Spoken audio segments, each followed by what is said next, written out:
तो इस मौर्य साम्राज्य के बारे में, क्योंकि इसके पहले हमने जो पढ़ाया था आप लोग पढ़ चुके हो, जैसे कि आप सबसे पहले तो पाषाण युग पढ़ चुके हो। पाषाण युग के बारे में पढ़े थे। फिर मैंने आपको सिंधु घाटी सभ्यता के बारे में बतलाया। फिर मैंने आपको वैदिक यानी वैदिक साहित्य के बारे में बतलाया। फिर आपको हमने वैदिक उत्तर साहित्य के बारे में बतलाया। और कुछ बच्चे जो है इसके बाद महाजनपद काल के बारे में पढ़ लिए।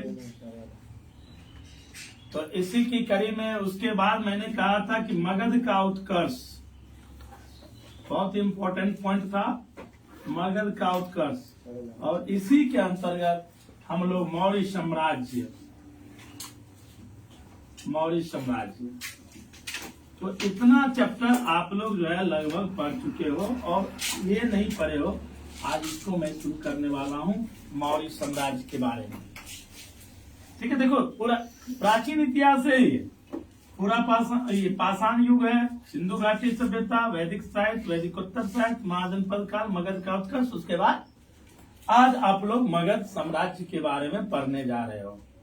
एक लाइन बिल्कुल फिट करना भाई, इससे हम क्वेश्चंस कभी भी डाल सकते हैं।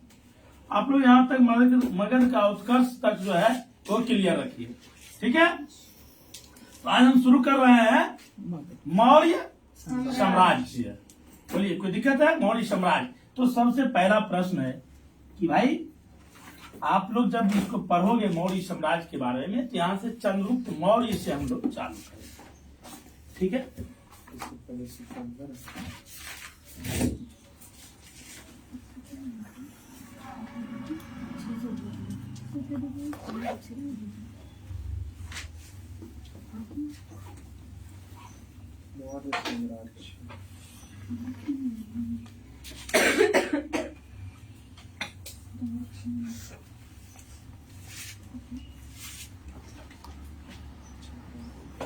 सबसे पहले तो याद रखिएगा, इस मौर्य वंश को भारत का मुक्तिदाता, अब आप समझ सकते हैं भारत का मुक्तिदाता किस वंश को कहा गया है? तो मौर्य वंश को कहा गया है। भारत का मुक्तिदाता क्यों कहा गया ऐसा? भारत का मुक्तिदाता क्यों कहा गया मौर्य वंश को? देखिए, चूंकि मौर्य प्रशासन इतना अच्छा था, इन्होंने भारत को लगभग राजनीतिक रूप से, सामाजिक रूप से और आर्थिक रूप से, तीनों मोर्चे पर ये बहुत सफल रहे मौर्य साम्राज्य। और खास करके हमारा यहाँ का जो था, इसका जो नकल है वो बाहर के लोगों ने भी किया।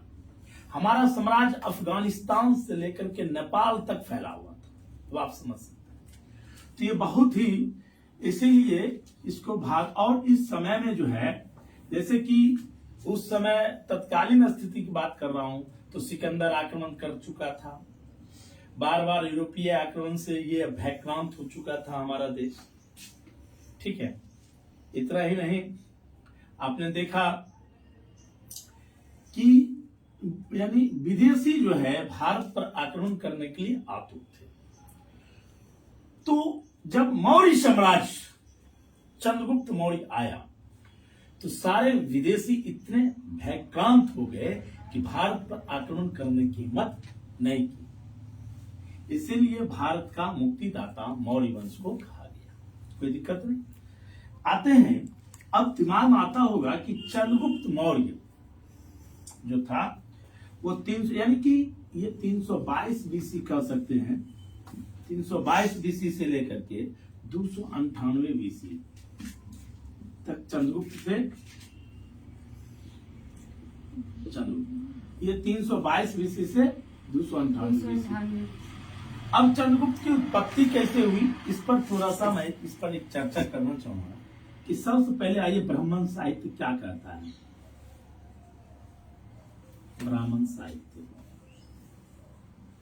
ब्राह्मण साहित्य ये कहता है कि इसमें एक पुराण, आप लोग जानते होंगे, पुराण में उन्होंने चंद्रगुप्त मौर्य को शूद्र कहा है।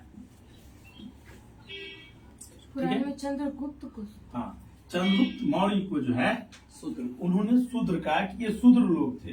ठीक है, अब शूद्र लोग थे। आपको पता होगा, दूसरा मैं बतला रहा हूं कि मुद्रा राक्षस,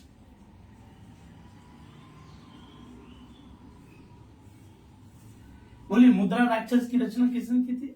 सबको पता होगा, विशाखदत्त। विशाखदत्त ने की थी, विशाखदत्त। और इसके अनुसार ये जो थे, मुद्रा राक्षस में भी विष्णु पुराण की चर्चा की गई है। इसने भी कहा कि ये शूद्र थे। क्या थे? शूद्र थे। ठीक है, आइए तीसरा जो था, इसमें एक चर्चा की गई है विष्णु पुराण में ही, इसके जो नंद वंश का जो अंतिम शासक था, कौन था? धनानंद। क्या नाम था? धनानंद था। तो धनानंद की एक शूद्र दासी थी। धनानंद ये राजकाज की सेवा करने वाली एक महिला थी। उस महिला का नाम था मूरा। क्या था? मूरा नाम था। और इस मूरा से जो है, यानी इसी दासी पुत्र, ये दासी का पुत्र था चंद्रगुप्त। चंद्रगुप्त क्या दासी का पुत्र? दासी का मूरा जो थी, धनानंद की जो दासी थी, मूरा जो शूद्र थी, उसका बेटा कौन था? चंद्रगुप्त था। इसकी दासी ये थी, धनानंद की दासी मूरा थी। और मूरा का जो बेटा था वो चंद्रगुप्त था। मुंडा राक्षस के अनुसार, उस मुंडा राक्षस के अनुसार मुद्रा राक्षस। तो अब 100% ये हो गया कि चंद्रगुप्त क्या था? शूद्र था। क्या? तो अब समझ गए, इसी मूरा से इसका नाम आया मौर्य। इसीलिए चंद्रगुप्त मौर्य कहलाया, चूंकि वह मूरा का पुत्र था। अब मैं थोड़ा सा और ले रहा हूं, आप लोग इसको राइट करते जाना तो बहुत मजा आने वाला है, क्योंकि आप एक तरह से कहिए कि पहला वंश पढ़ रहे हैं भारत का, मौर्य वंश, और बहुत ही समृद्ध वंश था। इसने भारत को राजनीतिक रूप से एकजुट कर दिया, विदेशी को भागने के लिए मजबूर कर दिया। विदेशी कभी सपना में भी नहीं सोचा कि भारत पर भी आक्रमण अब कर सकते हैं। तो इसीलिए तो इसको भारत का मुक्तिदाता का।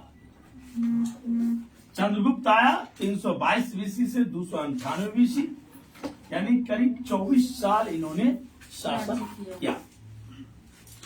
ब्राह्मण साहित्य में इसको शूद्र कहा गया। मुद्रा राक्षस ने भी इसको शूद्र कहा। ब्राह्मण साहित्य में, पुराण में इसको शूद्र का वर्णन किया गया। आइए अब हम लेते हैं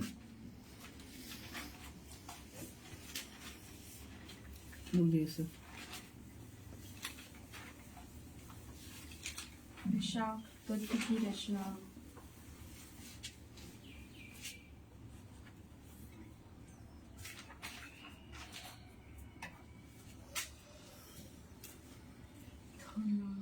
लेकिन धनानंद को मारा था। बौद्ध साहित्य जो है, बौद्ध साहित्य जो है, मैं ये बता दूं, इसने क्षत्रिय कहा है। बौद्ध साहित्य ने इसको क्या कहा? क्षत्रिय कहा कि नहीं, ये लोग क्षत्रिय थे। ठीक है। और जैन साहित्य ने भी इसको क्षत्रिय कहा। जैन साहित्य ने भी इसको क्या कहा? क्षत्रिय कहा।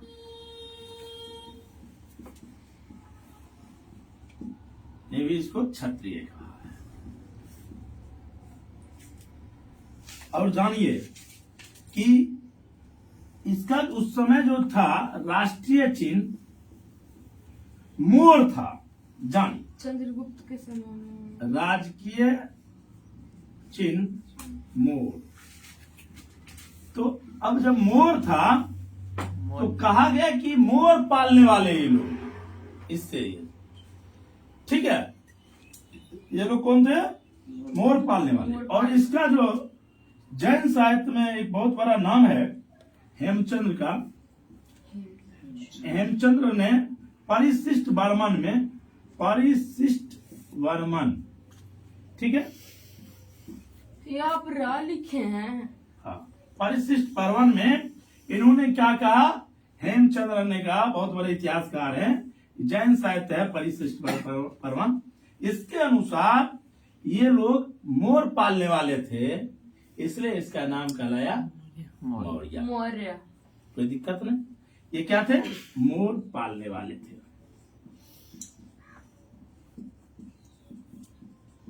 किसके अनुसार?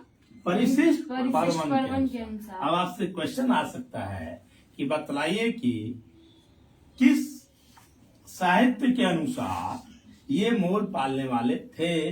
आप कहिएगा परिशिष्ट पर्वन के अनुसार। ठीक है।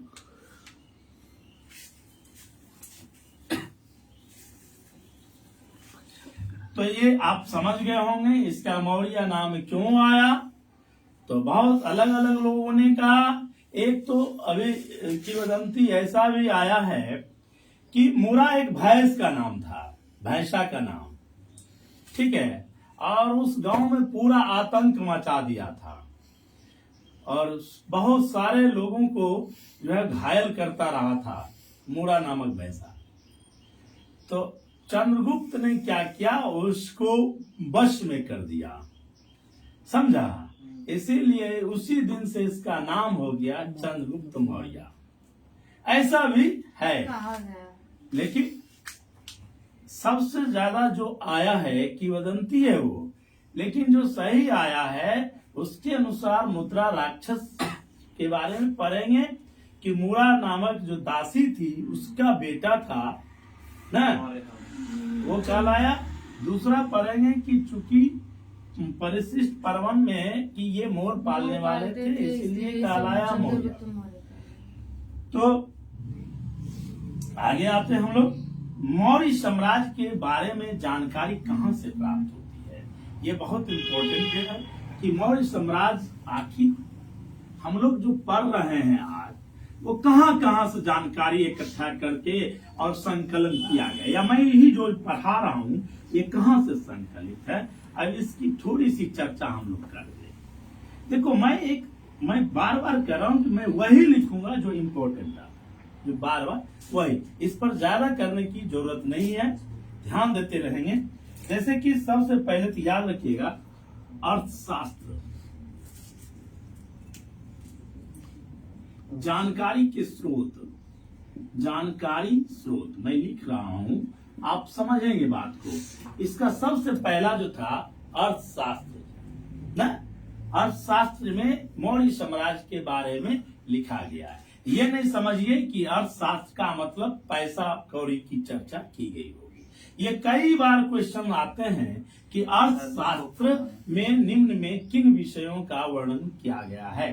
तो आप समझिएगा सामाजिक राजनीतिक सामाजिक राजनीतिक और प्रशासन की चर्चा की गई है। मौर्य प्रशासन की, मौर्य के बारे में उस समय क्या सामाजिक संरचना थी, मौर्य के बारे में सामाजिक रचना की वर्णन जो है वो अर्थशास्त्र में की गई है राजनीतिक रूप से।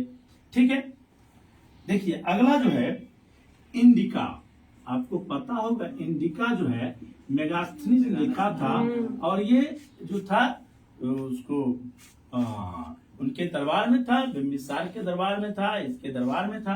तो ये सारे हम लोग पढ़ेंगे। इंडिका में भी उस समय मौर्यकालीन इतिहास की चर्चा की गई है। आइए तीसरा है रुद्रदामन के जूनागढ़ अभिलेख। रुद्रदामन का जूनागढ़ अभिलेख सब हम पढ़ेंगे। पहले आप जान लीजिए कि कहां से इस मौर्य वंश के बारे में हम लोग जानकारी प्राप्त करते हैं। और ये क्वेश्चन भी आ सकता है, जैसे पूछ देगा कि इंडिका से किस वंश की जानकारी प्राप्त होती है। आप जानते हैं, आपको पूछेगा रुद्रदामन का जूनागढ़ अभिलेख किस वंश से जुड़ा हुआ है, तो मौर्य वंश से जुड़ा हुआ है। ये सारे अच्छे क्वेश्चंस हैं और लोग कंफ्यूजन में चले जाते हैं। देखिए, और सबसे बड़ा नाम है, जैसे कि आपको पता होगा, सबसे बड़ा नाम जो मौर्य वंश में है, और आज बिहार सरकार ने उसके नाम पर छुट्टी की घोषणा कर दी है, और वो थे अशोक। तो अशोक का जो शिलालेख रहा, अशोक का शिलालेख, इससे भी हमें मौर्य साम्राज्य के बारे में जानकारी प्राप्त होती है। ठीक है, अब आइए, बौद्ध धर्म में, बौद्ध धर्म के जो साहित्य है, बौद्ध धर्म का साहित्य, इसमें भी जो है चर्चा की गई है मौर्य साम्राज्य के बारे में। बौद्ध धर्म का जो साहित्य है उससे भी। आइए, जैन धर्म के साहित्य में भी, जैन धर्म के साहित्य में भी, जैन धर्म का साहित्य, इसमें भी जो है सो मौर्य वंश की चर्चा की गई है। ठीक है, और आपको पता होगा पुराण में भी लिखा गया। किस पुराण में, हम बार बार कह रहे हैं, कौन सा पुराण था बतलाओ? विष्णु पुराण था। इसमें भी ये मौर्य वंश की चर्चा की गई है। ठीक है, और 8वां ले लेते हैं। ठीक है, जस्टिन, जो विदेशी सब थे, प्लूटार्क, ठीक है, एरियन, इस सब के साहित्य में भी मौर्य साम्राज्य के बारे में वर्णन है। तो आप याद रखिएगा, ये 8 नाम याद रख लीजिए कि मौर्य साम्राज्य के जानकारी के स्रोत रहे हैं, अर्थशास्त्र रहे हैं, इंडिका रहा है, रुद्रदामन का जूनागढ़ अभिलेख रहा है, अशोक का शिलालेख रहा है, बौद्ध धर्म के इतिहास साहित्य में भी है, जैन धर्म के साहित्य में पुराण, और जस्टिन, प्लूटार्क, एरियन, इस सब ने भी लिखा गया है। मैं बतला रहा हूँ कि जस्टिन कौन था। ऐसा कहा जाता है कि जस्टिन के बारे में कि आपको पता होगा कि जस्टिन जो था वो अशोक के भी समय में था, बिंबिसार के समय में था। इसके बारे में है कि इसकी जो पत्नी थी, बिंबिसार की पत्नी, 3 पत्नियां थी। ठीक है, जिसमें चारुमित्रा भी थी, ऐसा किंवदंती है। ठीक है, और जस्टिन जो है विदेशी रहता है, और चंद्रगुप्त जो है उसको दहेज, हम ऐसी पूरी कहानी बतलाएंगे आगे जा करके। ठीक है, अभी थोड़ा सा दबा के रखिए, की 3 पत्नी हम पढ़ाएंगे, बहुत इंटरेस्टिंग सब है। आइए, जस्टिन के बारे में जानिए। किस तरीका से जानकारी के स्रोत में आप बिल्कुल पढ़ लीजिए। अर्थशास्त्र, इंडिका, रुद्रदामन का जूनागढ़ अभिलेख, अशोक का शिलालेख, बौद्ध धर्म का साहित्य, जैन धर्म का साहित्य, पुराण, जस्टिन, प्लूटार्क, एरियन, ये सारे जो है मौर्य साम्राज्य के बारे में जानकारी देते हैं। कोई दिक्कत नहीं, समझ रहे हैं? बिट्टू समझ रहे हो? ये सारा जो है सो हमारा मौर्य साम्राज्य के बारे में देता है। बराबर क्वेश्चंस आते रहेंगे, आप इसमें चलिए। अब हम थोड़ा सा लेते हैं कि जिस समय मौर्य साम्राज्य आया उस समय सामाजिक रचना क्या थी, किस प्रकार का हमारा भारत था, और भारत किस दौर से गुजर रहा था, आज उसके बारे में हम लोग पढ़ेंगे। ठीक है,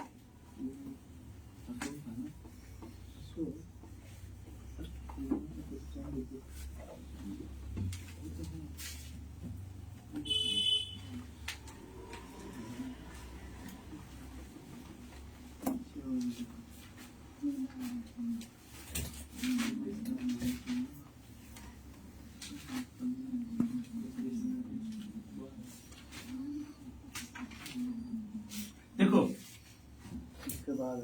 323 ईस्वी पूर्व में आपको पता होगा विषय, बेबीलोन में सिकंदर की मृत्यु हो चुकी। क्लियर? ये बेबीलोन में सिकंदर की मृत्यु हुई। ठीक है,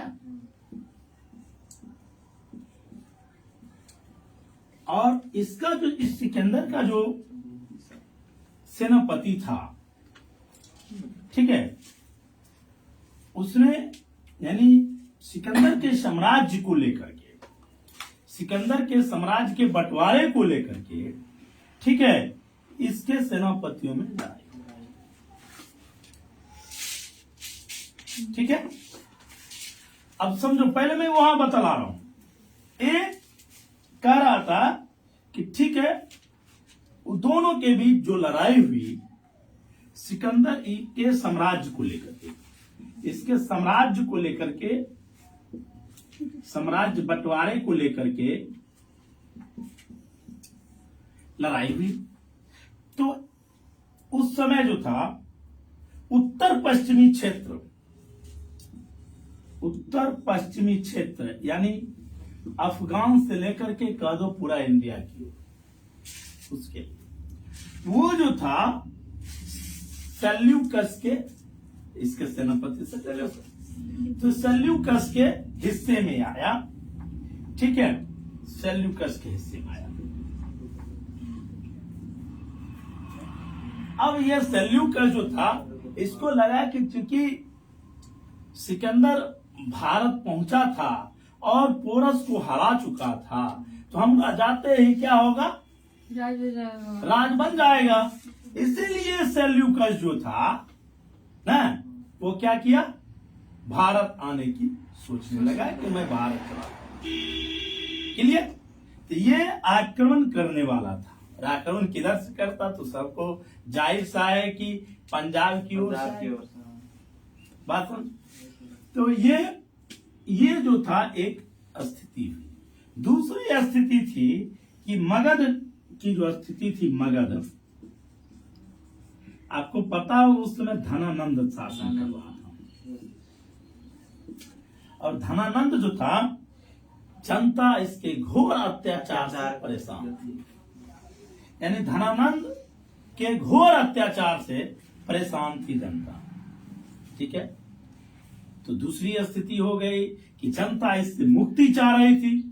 पहली स्थिति हुई कि भाई भारत पर ये सेल्यूकस आने वाला है, लड़ाई करेगा, यहां की जनता को परेशान करेगा, पंजाब को परेशान करेगा, फिर पंजाब से बढ़ेगा, ये था। दूसरी स्थिति थी धनानंद से मगध परेशान था। यानी आपका ये जो पोर्शन था, ये जो इंडिया का पोर्शन है, ये भी परेशान है, ठीक है, समझ रहे हो ना।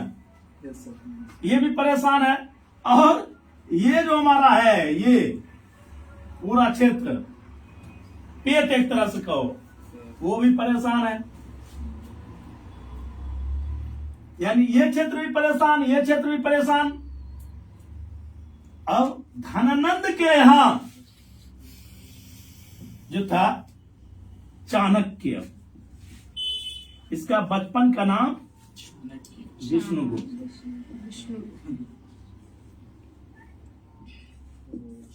इसके पिता थे चाणक्य, महर्षि चाणक्य, ठीक है। अब इसने, धनानंद ने इसको बहुत बेइज्जत किया, इसको संभाला कि भाई आप जो है कैसा शासन चला रहे हो, जनता परेशान है, तो इसको बहुत ही बेइज्जती किया। इन्होंने प्रतिज्ञा लिया कि जब तक मैं इस वंश का समूल नाश नहीं कर दूंगा, तब तक मैं अपनी शिखा को नहीं बांधूंगा। चोटी ये नहीं कि तुम्हारा नाम दीप शिखा है, शिखा हम निकला नहीं, मैं बोली भाई शिखा मतलब चोटी ना। तो इस तरीका से इसने प्रतिज्ञा लिया। इस थोड़ा सा एक लाइन में बतला दूं, इसका नाम क्या क्या था, सुनो। चूंकि चाणक्य का बेटा था, इसलिए यह चाणक्य कहलाया, ठीक है। यस इसके बचपन का नाम मैंने कहा विष्णुगुप्त था। विष्णुगुप्त था। इसका नाम कौटिल्य भी था। हाँ, कौटिल्य। इसका नाम अंगुल भी कहा गया है। इसको अंगुल, हाँ? इसको अंशु भी कहा गया है। इसका नाम अंशुल भी कहा गया है। इसको अंशुल वात्सायन भी कहा गया है। ये नाम सुने। इसका नाम कात्यायन भी कहा गया है।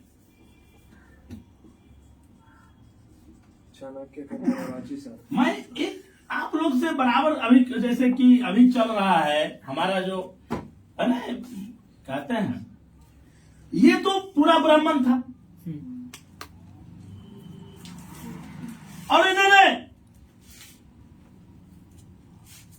नंद वंश के समूल नाश का प्रतिज्ञा ले लिया। और जब इसको द्विजर्षभ भी कहा गया। द्विजर्षभ का मतलब होता है ब्राह्मण श्रेष्ठ। ये द्विजर्षभ श्रेष्ठ ब्राह्मण द्विजर्षभ, ये पुराण के अनुसार, विष्णु पुराण के अनुसार। और इन्होंने जो लिखी किताब वो था अर्थशास्त्र। और अर्थशास्त्र जो था राजनीति और प्रशासन पर लिखी गई किताब है। राजनीति एवं प्रशासन। एक राजा को किस तरीका का प्रशासन चलाना चाहिए, राजा जो होना चाहिए वो जनप्रिय होना चाहिए। ठीक है। इसमें इसको जो चाणक्य है इसको भारत का मैकियावेली भी कहा जाता है। भारत का मैकियावेली। तो ये सारे नाम इनके हैं। थोड़ा सा तैयार रखेंगे चाणक्य के बारे में। आपको मैं बता दूं जो अर्थशास्त्र में है, मिटा दूं? नहीं लिखते जाइए। इसको थोड़ा भिंगा देते तो ज्यादा साफ।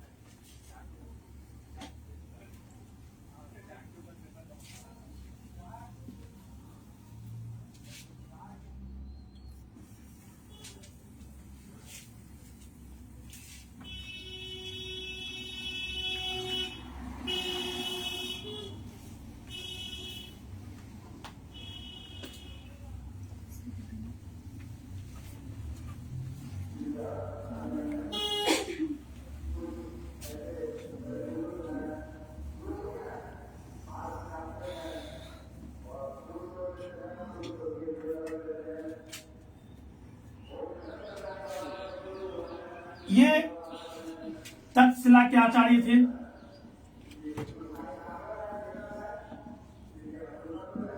तक्षशिला के आचार्य चाणक्य। इन्होंने सप्तांग सिद्धांत का वर्णन किया है। पूछ देगा सप्तांग सिद्धांत के प्रतिपादक कौन थे, यही करना।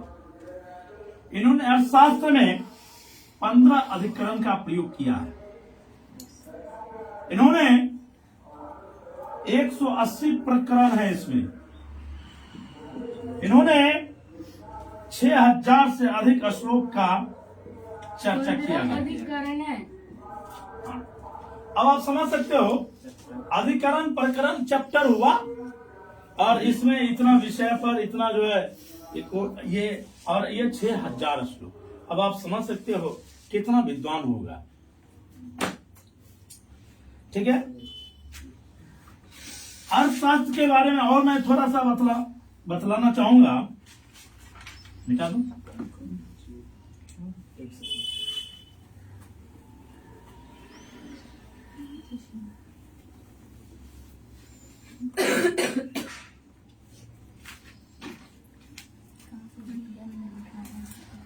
देखिए उस समय अर्थशास्त्र,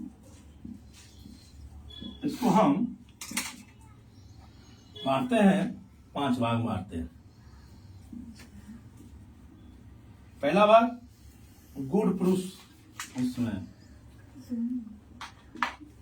इसमें गुप्तचर वगैरह होते थे, ठीक है, गुप्तचर, चुपचाप होने वाला, भेदिया भेदिया भेदिया होगा। है, ये उन्होंने उस समय ये रखे थे।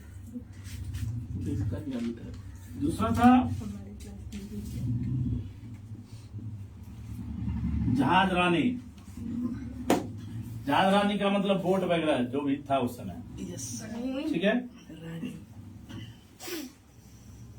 इसने शूद्र को आर्य कहा था कि शूद्र भी आर्य है। आदि विश्व। अब समझो अरे जो इन्होंने एक कैसे हुआ, अभी तक शूद्र आर्य नहीं कहलाता, वो अनार्य है। लेकिन उस अब समय- शास्त्र के अनुसार शास्त्र के अनुसार कहिए दिया गया है। इन्होंने दास प्रथा की भी चर्चा की है। इन्होंने भू राजस्व के बारे में भी चर्चा की है कि करीब 1/6 भाग जो है वो तुमको भूमि कर के रूप में देना। देना पड़ेगा। इस तरीका से अर्थशास्त्र, अब आप समझो कि अर्थशास्त्र के अनुसार शूद्र आर्य थे। अब आते हैं हम लोग, प्रतिज्ञा ले लिया, तक्षशिला के आचार्य भी था। अब क्या होता है, जिस समय उन्होंने अपनी चोटी ना बांधने की कसम तब तक कहा कि मैं नहीं बांधूंगा जब तक नंद वंश का नाश ना कर दूं, तो जा रहा था। रास्ते में उसकी मुलाकात विंध्याचल के जंगल में एक खेल था, राजकिलम, ठीक है। एक खेल खेल रहा था बालक, कौन सा खेल खेल रहा था, राजकिलम। ये लगता है ये एक बार स्टोरी दिखाया भी गया है शायद, सीजन बना करके। हाँ। तो चंद्रगुप्त मौर्य था, वो इसको जो है अपने तक्षशिला लेके चला गया। उसका एक वो घर बना हुआ था। उसने देखा कि ये बालक जो है अद्भुत प्रतिभाशाली है,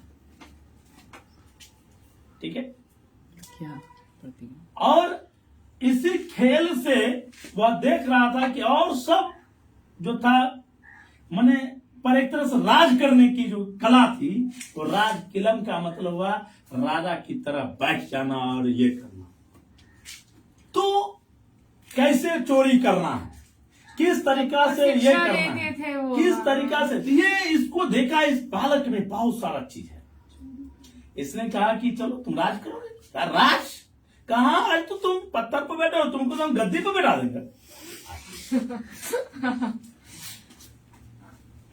और इस तरीका से उन्होंने उसको तक्षशिला, बहुत सारी कहानियां हैं, मैं बतलाना नहीं चाहूंगा क्योंकि वो सब तो पूछता नहीं। ये सीजन दिया तो राजकिलम खेल से, ये खेल में जो था वो चूंकि राजा की भूमिका में उस समय चंद्रगुप्त था, और उसी रास्ते से चाणक्य गुजर रहा था, उसकी नजर पड़ी कि बहुत ही प्रतिभाशाली है। उसके दिमाग में आया क्यों ना इसी को मैं इस तरीका से तैयार कर दूं, ठीक है। क्योंकि वह तो था उसी, एक तरह से समझो कि वह जो लड़का चंद्रगुप्त जो था, वह तो बराबर आया जाया करता था, क्योंकि मूड़ा का ही बेटा था। इसको लगा कि इसी शूद्र पुत्र का जो है, ये जो शूद्र पुत्र है, यही कुछ न कुछ कर सकता है। और वो उसको कहां लेके चला गया, तक्षशिला विश्वविद्यालय। अब देखो क्या हुआ तक्षशिला विश्वविद्यालय।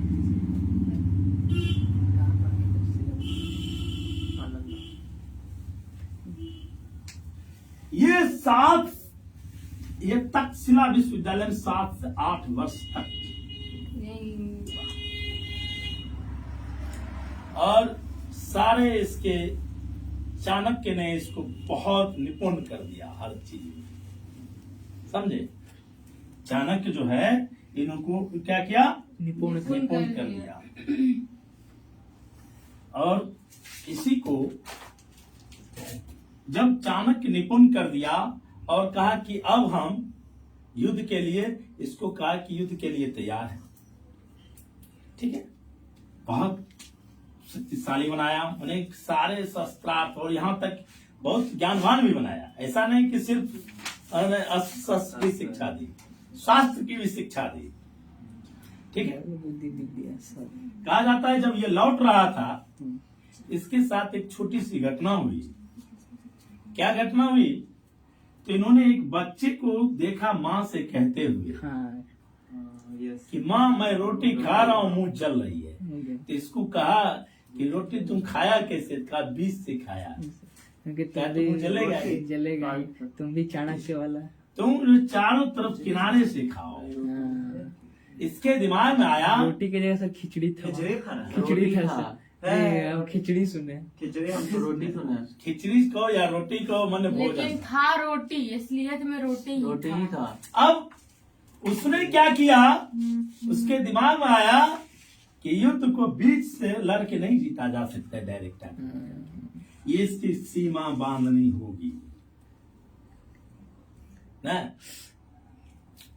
तो बहुत सारी किंवदंतियां हैं, हालांकि ये सब जरूरत नहीं है। तो जब वह लड़ा तो उसकी पराजय हो गई, पहला बार में ना, पहली। हाँ बीच में डायरेक्ट।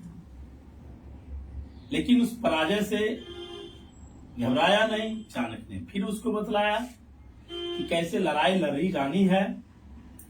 और इन्होंने क्या किया, मगध की विजय उसी गलती से प्रेरणा लेकर के, और ये सबसे पहले चूकी है, मगध पर डायरेक्ट आक्रमण नहीं कर सकता था, क्योंकि नियम है कि राजा राजा से लड़ेगा तो राजा इसको बनना होगा ना। ये तो राजा था नहीं, राजा राजा से लड़ेगा, तो इसको राजा बनाने की पहल चली चंद्रगुप्त। और मैंने क्या कहा था, इस क्षेत्र में बहुत मुश्किल है, सेल्यूकस आने वाला। ये पहुंचा, सबसे पहले चाणक्य ने इसको कहा कि तुम वहां जाओ, अब तुम्हारे बारे में सब जान रहा है। यहां जब आया तो लोगों ने इसका भरपूर स्वागत किया, चंद्रगुप्त। और जो उत्तर पश्चिमी प्रांत देख रहे हो, ये कहा कि आप हमारे राजा हैं, और इसको राजा बना दिया। चाणक्य ने अपने कूटनीति का सहारा लेते हुए, क्योंकि राजा राजा से ही लड़े। बात समझ में आई? इसके पास छोटी मोटी सेना थी, भाई कहीं राज करेगा तब न सेना बढ़ेगा। तो जब उत्तर पश्चिमी क्षेत्र का ये बन गया, तब इसके पास सेना का निर्माण हुआ, और जब सेना का निर्माण हुआ तब जाकर के उसने क्या किया, पंजाब सिंध सबका इसको सबको मिल गया, सपोर्ट मिल गया, और तब जाकर के इन्होंने नंद पर चढ़ाई की, धनानंद को पराजित किया, और इस तरीका से धनानंद के पराजित होने पर इन्होंने वहां पर एक वंश की स्थापना की, और वो कहलाया मौर्य वंश। चोटी भी मान लिया। बताइए कोई दिक्कत? मौर्य वंश की स्थापना कैसे हो गई? तो बोलो ये कहाँ का था?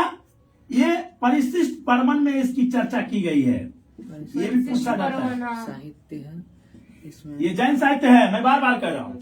और इसमें इसी की चर्चा की गई है कि जब वह चाणक्य जो था, सो यहां इसको राजा बनाया, उत्तर पश्चिमी प्रांत का जब राजा बनाया, तो राजा ने उस समय इसी ने मदद की, ये पूरा इसको सेना बनाने में ने इसी का स्वागत करके इसको राजा बनाया, और फिर विशाल सेना का निर्माण करने में वहां के क्षेत्र के लोगों का बहुत बड़ा योगदान। और जब इसने कहा कि नहीं अब हमें आगे बढ़ना है, पूरे भारत को एकजुट करना है, यहाँ के प्रवतन लोगों को बहुत अच्छा लगा कि चंद्रगुप्त की जो सोच है बहुत अच्छी सोच है और इसकी मदद करनी चाहिए। इसीलिए लोगों ने पूरा सपोर्ट किया और इसके विशाल सेना का निर्माण इसके पास हो सका। और आपको पता होगा कि जब ये 25 साल का था, 25 साल, ठीक है, 322 ईस्वी पूर्व मगध की गद्दी पर बैठा। कोई दिक्कत नहीं। मगध की गद्दी पर कब बैठा? 322 322 किस उम्र में बैठा भाई? 25 बरस। और ये 7-8 वर्ष तो वहीं बिता दिया था, हाँ। तक्षशिला में बिता दिया, और उसके पहले वह फिर यहाँ का राजा भी बन गया। अब बोलो मगध को भी जीत लिया, तो इसका विशाल राज हो गया ना। उत्तर पश्चिमी से लेकर पूरा पेट पूरा ये आ गया पूरा। अब आइए, तो इसने क्या क्या किया मैं इस पर एक चर्चा करूंगा अभी 1 सेकंड के लिए। आइए साफ करूंगा तब मैं मानो मजाक करेगी।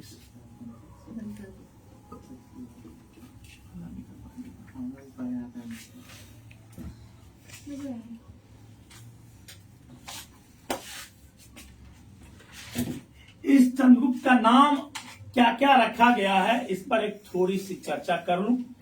तो देखो, जस्टिन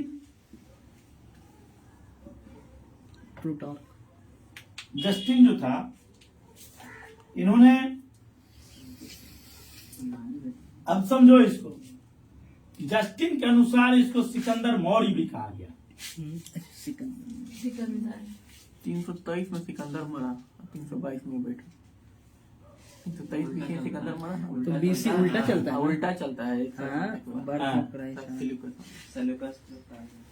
इसके जो थे, जैसे सेंड्रोकोटस कहा गया इसको।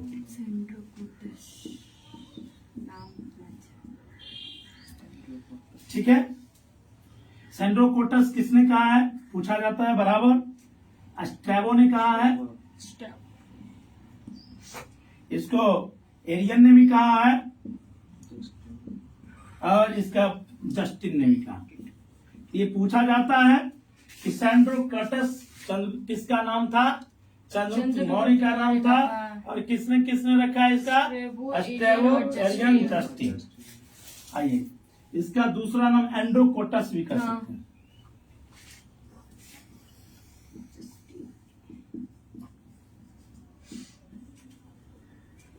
ये जो था एपियानस के अनुसार और प्लूटार्क के अनुसार। इसका अन्य नाम था सेंड्रोकोप्टस, भी कोई कहा है सेंड्रोकोप्टस। ये एंड्रोकोप्टस है, ये एंड्रोकोटस है, सेंड्रोकोटस है, और सेंड्रोकोप्टस भी कहा गया। ये कहा था नियार्कस ने। अब देखो, बहुत इंपॉर्टेंट ये सारे चीजें हैं, और ये सारा नाम किसका है? चंद्रगुप्त का नाम है। ठीक है, चंद्रगुप्त के पहली पराजय की चर्चा, पहली पराजय मगध के साथ ही हुई थी। किसके साथ हुई थी? मगध के साथ हुई थी। सेंड्रोकोप्टस कौन बोला? नियार्कस ने। और इसकी चर्चा जो है बौद्ध धर्म के महाबोधि वंश में की गई है। बौद्ध धर्म के महाबोधि वंश के अनुसार ये इसकी चर्चा की गई है कि चंद्रगुप्त जो था पहले मगध में पराजित हुआ था। इसकी चर्चा बौद्ध धर्म के महाबोधि वंश में है, और जैन धर्म के परिशिष्ट परमन में भी है। जैन धर्म के परिशिष्ट परमन में भी है।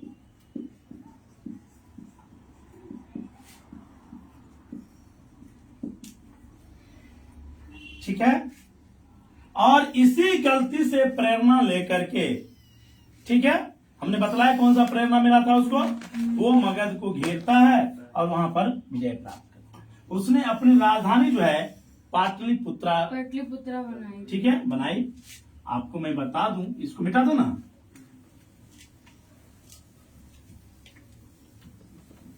उसने राजधानी कहाँ रखी?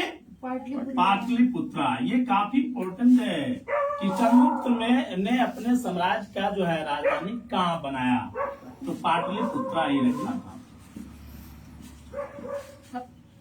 ठीक है। राजकीय चिन्ह तो आपको सबको पता ही हो गया, क्या था? मयूर था। मयूर नहीं, उसका वो था। और शिक्षा का केंद्र भी आपको पता ही हो गया, तक्षशिला। तक्षशिला था।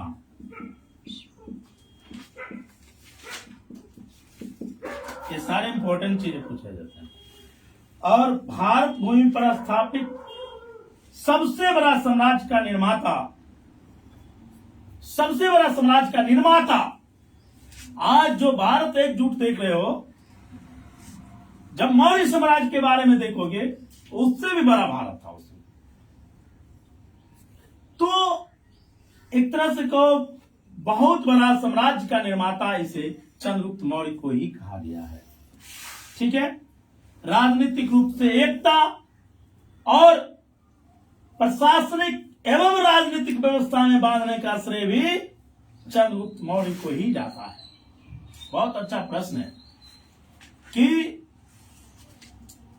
वास्तविक निर्माता, राजनीतिक और प्रशासनिक रूप से पूरे भारत की एकता को बांधने, एकता के सूत्र में बांधने वाला राजा कौन था? आप कहिएगा चंद्रगुप्त मौर्य था। आप ये भी कह सकते हो इसको भारतवर्ष का प्रथम सम्राट कहा गया है। आज तक जो था आप पढ़े, महापद्मनंद को कहा गया, क्या कहा गया? एक राट कहा गया। एक राट यार पूरे प्रदेश को सम्राट। लेकिन ये जो था वो मगध का है। भले एक राट कहा गया चारों दिशा, तो मगध के ही चारों दिशा, लेकिन भारतवर्ष का प्रथम सम्राट कौन है? तो चंद्रगुप्त मौर्य माना आएगा। काफी इंपॉर्टेंट है, कई बार इस प्रश्न में लोग फंसते हैं। तो आप लिखिए भारतवर्ष का प्रथम सम्राट, भारतवर्ष का प्रथम सम्राट, याद कीजिएगा चंद्रगुप्त मौर्य। भारतवर्ष का प्रथम सम्राट कौन था? तो चंद्रगुप्त मौर्य था। ठीक है, कोई दिक्कत नहीं। आपको मैं बता दूं इसका साम्राज्य विस्तार कहां से कहां तक था। मैं पूरा लिखा देता हूं, एक तरह से चौहद्दी समझो, वो मैं लिखा देता हूं।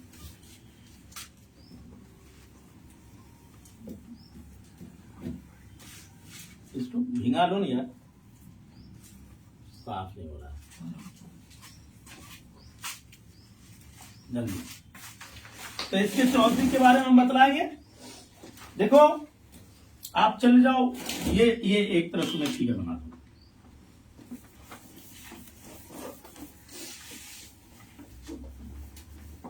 एक तरफ फिगर बनाओ।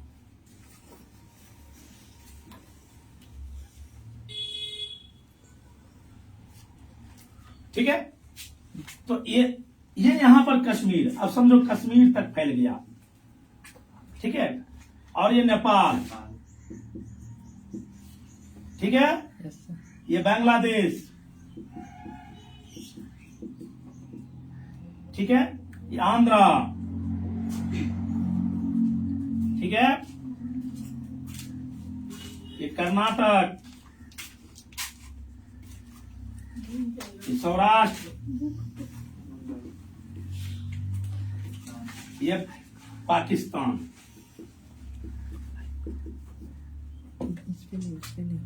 यानी आप कह सकते हो कोई आईडी दूसरा कि इस समय जो था उस समय 55 लाख वर्ग किलोमीटर। अभी भारत का क्षेत्रफल क्या है? 32 लाख वर्ग किलोमीटर, मतलब 32 लाख वर्ग किलोमीटर। चंद्रगुप्त मौर्य के समय में 55 लाख 55 लाख वर्ग किलोमीटर। अशोक के बाद छोड़, सौंसे नेपाल भारत में उस समय, ये तो खाली बॉर्डर टच किया। तो ये मैं कह रहा हूं कि कि चंद्रगुप्त मौर्य और उसके राज्य में प्रशासन व्यवस्था भी बहुत मजबूत थी। तो एक ब्राह्मण की सहायता से एक शूद्र राजा ने भारत को राजनीतिक रूप से इतना समृद्ध कर दिया और आर्थिक रूप से भी कि आगे चलकर भारत सोने की चिड़िया कहलाना शुरू हुई। बताओ अब यह मैं आगे पढ़ा रहा हूं इसको कि कौन कौन क्षेत्र इसमें नहीं था, यह भी पूछा जाता है। बहुत बढ़िया चीज है, बता दूं। नहीं 55 लाख किलोमीटर अफगानिस्तान पाकिस्तान सब ले लिया, पूरा यूनान, है ना? पूरा यूनान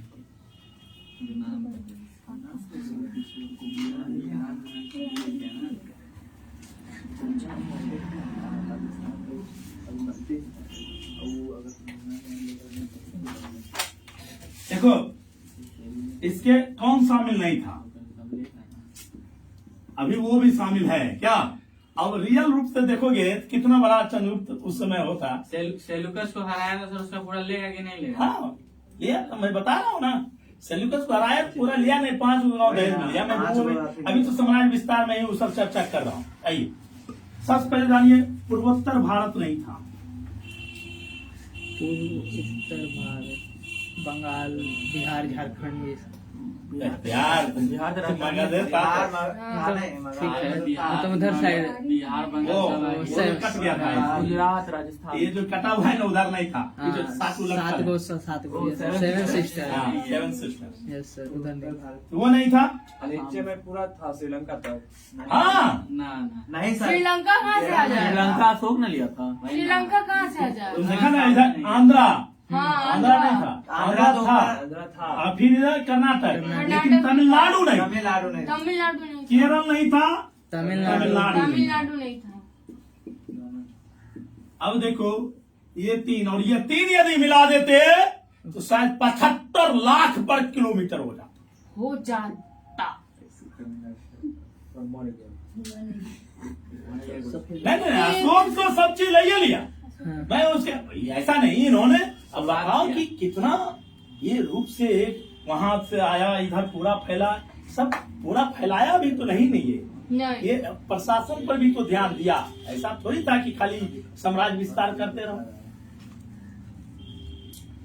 इसको प्लूटार्क ने वर्णन किया। प्लूटार्क बहुत ही काफी इम्पोर्टेंट पूछा जाता है प्लूटार्क के बारे में।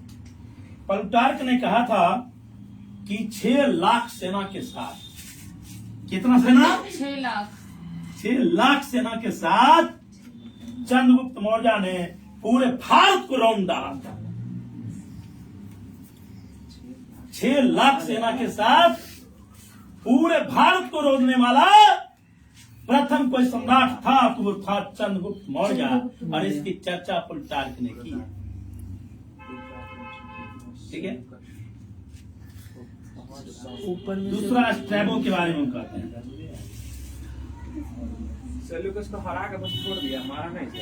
अरे सुनो ना, कहानी सुनो ना। अभी हम पढ़ा रहे हैं, आप सुनिए, बहुत इंटरेस्टिंग कहानी है। अभी साम्राज्य विस्तार में आएगा।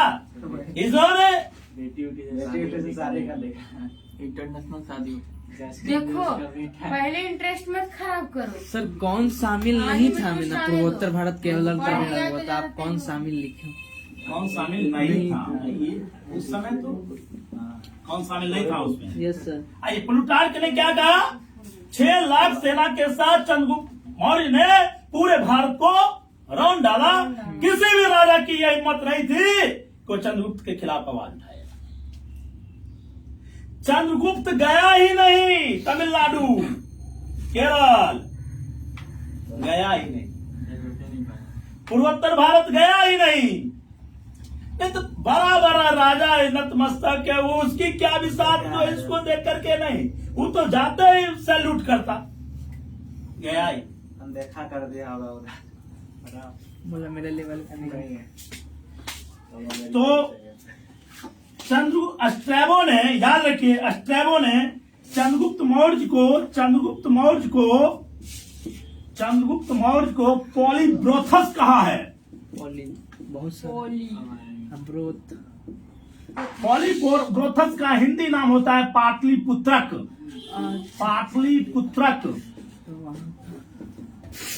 ठीक है। पॉलीब्रोथस किसने कहा? स्ट्रैबो ने कहा। पाटलिपुत्रक का मतलब क्या हुआ? पाटलिपुत्र पर राज करने वाला है। पाटलिपुत्र पर राज। सब जगह सबको दिमाग में आ गया पाटलिपुत्र। अब समझो हमारा बिहार पुत्रक इतना हमारा बिहार उस समय सब पर राज करता था, और आज बिहार का कोई भी बिहार पे ही राज किया जाता नागरिक अभी तक प्रधानमंत्री नहीं बना। नहीं बन पाया न? नीतीश कुमार का आशा था वो लगता है। और पहली बार लग रहा है कि नीतीश कुमार का आशा है प्रधानमंत्री के रूप में, है ना जी? 4% आशा है, 1% भी है ना जी।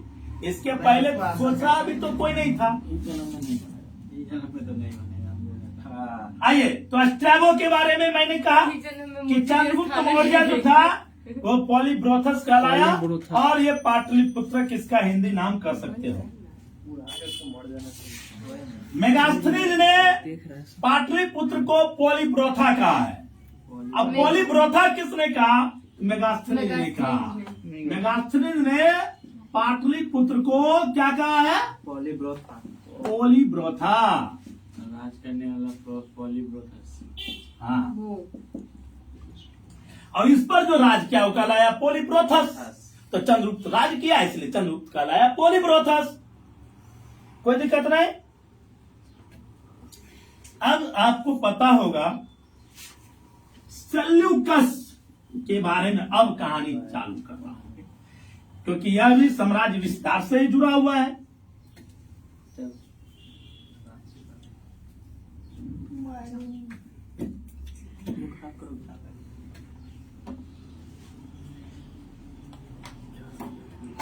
तो बैक्टीरिया जो प्रदेश है, बैक्टीरिया अच्छा बैक्टीरिया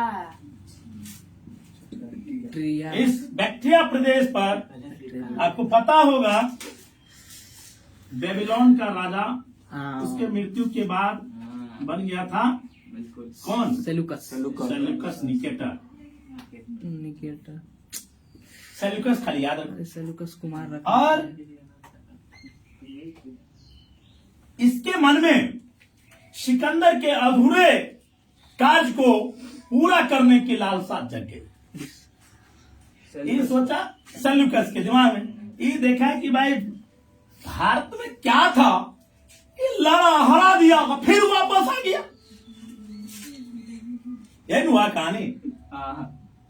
पोरस के साथ पोरस को हरा देता है, लेकिन उसको फिर आ गया जब कहता है कि तुम्हारे साथ कैसा सलूक किया जाए, तो उसने कहा एक राजा को राजा एक राजा की भांति ही स्वागत करनी चाहिए।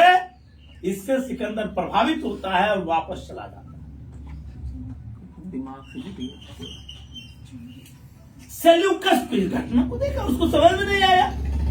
विश्व विजेता होकर के भारत को भी रौंदना चाहिए था, जब हराइए दिया सबसे बरकार को। है? अब बचा किया, अब तो रौंद डालेंगे हम। वो जो है वापस चला आया। क्लियर? जब वापस आया तो उस समय उसकी जो है 330 बीसी, याद रखिएगा 303।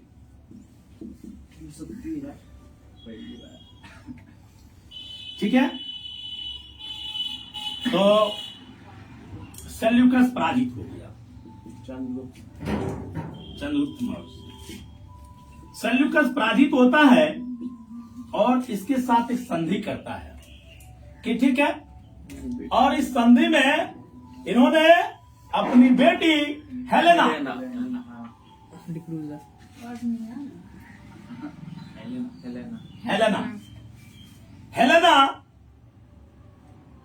ठीक है से शादी करता है चंद्रगुप्त मौर्य को।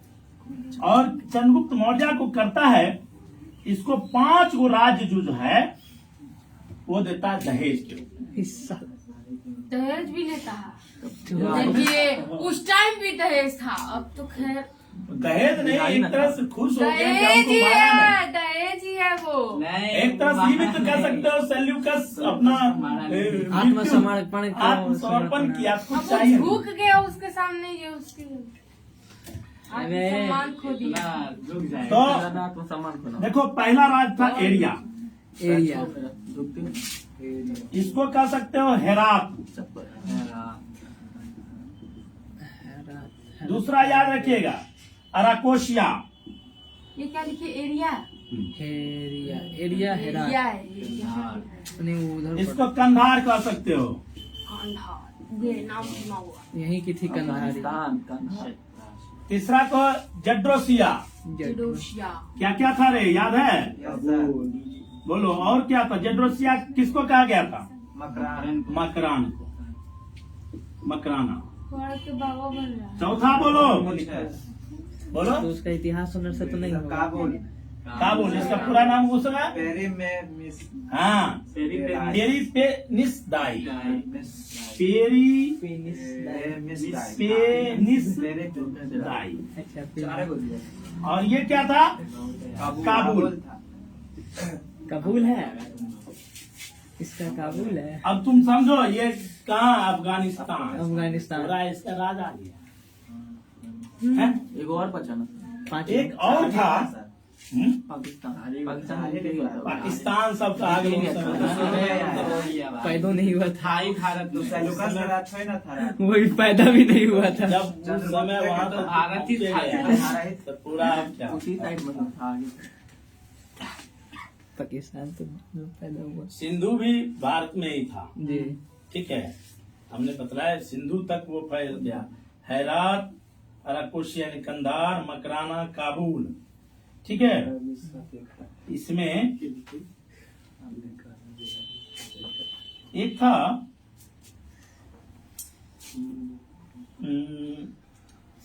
इन्होंने सबसे बड़ा क्या किया?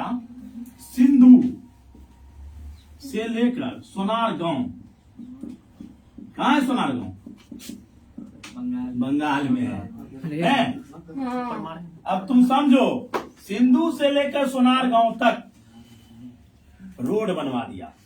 ग्रैंड टैंक रोड का से और शेरशाह सूरी ने इसी की मरम्मत कराई। और उसी का नाम उन्होंने ग्रैंड ट्रंक रोड रखा। हमको पता। लेकिन बनवाया कौन था? चंद्रगुप्त चंद्रगुप्त मौर्य। अब तुम समझ सकते हो, चंद्रगुप्त के चारों ओर सिर्फ और सिर्फ महिला बॉडीगार्ड थी, ये भी जान लो। को वकांडा का था का को वकांडा का हैं? चंद्रगुप्त के चारों ओर सिर्फ और सिर्फ महिला बॉडीगार्ड थी, सशक्त महिला बॉडीगार्ड। क्यों? बॉडीगार्ड, क्योंकि महिलाएं कभी भी मतलब क्या धोखा नहीं दे हाँ सकती। मतलब बहुत क्या वो बात क्या बात कर दिए सर। हकीकत है। धोखा। उसमें कभी भी ये महत्वाकांक्षा नहीं होगा कि इसको मार के हम बन जाए। पर्यावाची शब्द धोखा महिला। तो देखो, इन्होंने इसके सुना में एक दर्दस्तान जो कश्मीर में है, दर्दस्तान, ये सब पूछा जाता है कश्मीर में।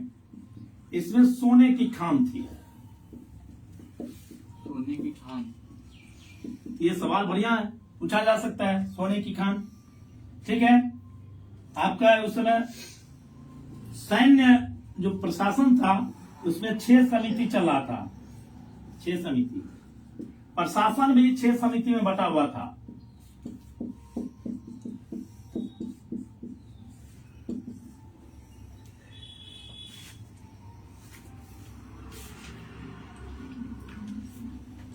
इसके कुछ निगेटिव भी थे, ऐसा नहीं कि सब पॉजिटिव था। इनके राज में जो था दास प्रथा का उल्लेख किया गया है। अब आप समझो, यानी दास प्रथा इनके यहां था मौजूद। दूसरा आपको हम बता दें, बेटी का नाम बस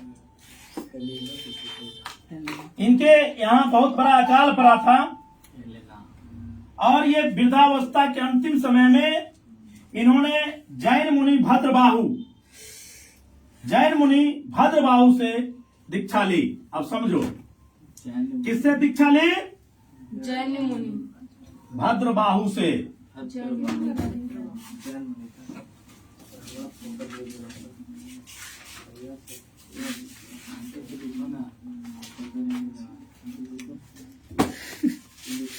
नहीं होता है ना तो प्रदीप का कुछ ना।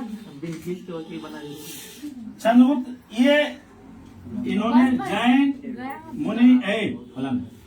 जैन मुनि भद्रबाहु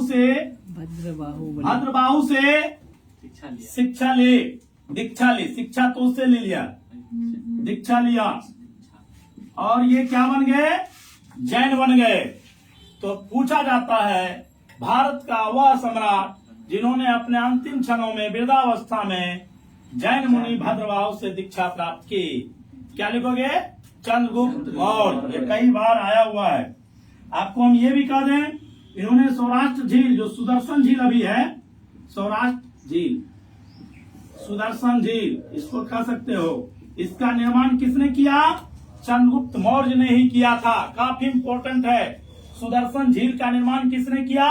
चंद्रगुप्त मौर्य ने किया। और इसी के समय में जो स्थूलभद्र के नेतृत्व में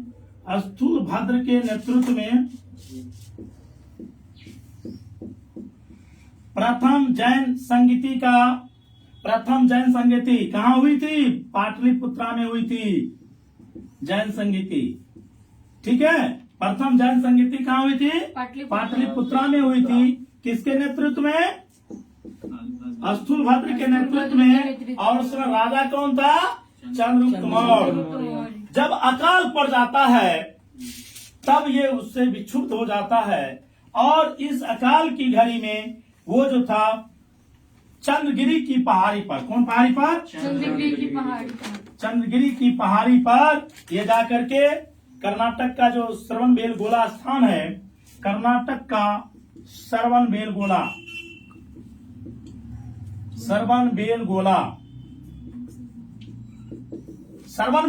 में इन्होंने क्या किया? 298 BC में, यानी 298 ईसा पूर्व में इन्होंने संलेखन विधि से, कौन विधि से?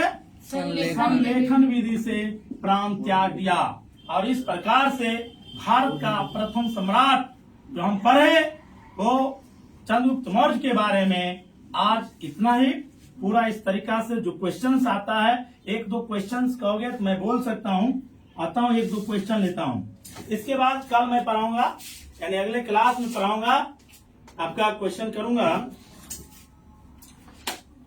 बिंदुसार के बारे में बतलाएंगे। तो आइए सबसे पहले इससे एक दो क्वेश्चन लेते हैं। ये लगता है कि क्वेश्चन तुम लोग पढ़े हो, पूरा हमने पढ़ाया तो क्या क्या जानते हो, कम से कम 5-6 क्वेश्चन ले लेता हूँ। चलिए, पहला क्वेश्चन बताइए कि प्राचीन भारत का वह प्रसिद्ध शासक जिसने अपने जीवन के अंतिम दिनों में जैन धर्म अपनाया था? चंद्रगुप्त मौर्य। वाह, वेरी गुड। दूसरा क्वेश्चन लेते हैं कि बतलाइए कि निम्नलिखित में किस स्रोत में उल्लिखित है कि प्राचीन भारत में दास्तान नहीं थी? दास्तान नहीं थी है अर्थशास्त्र, मुद्रा राक्षस, मेगास्थनीज की पुस्तिका इंडिका और वायु पुराण। बतलाइए, इंडिका में दास प्रथा का उल्लेख नहीं किया गया है। समझ गए? ये बहुत इंपॉर्टेंट, ये प्रश्न ये सब आए हुए हैं, ये याद रखिएगा। चलिए बतलाइए, अगला क्वेश्चन है कि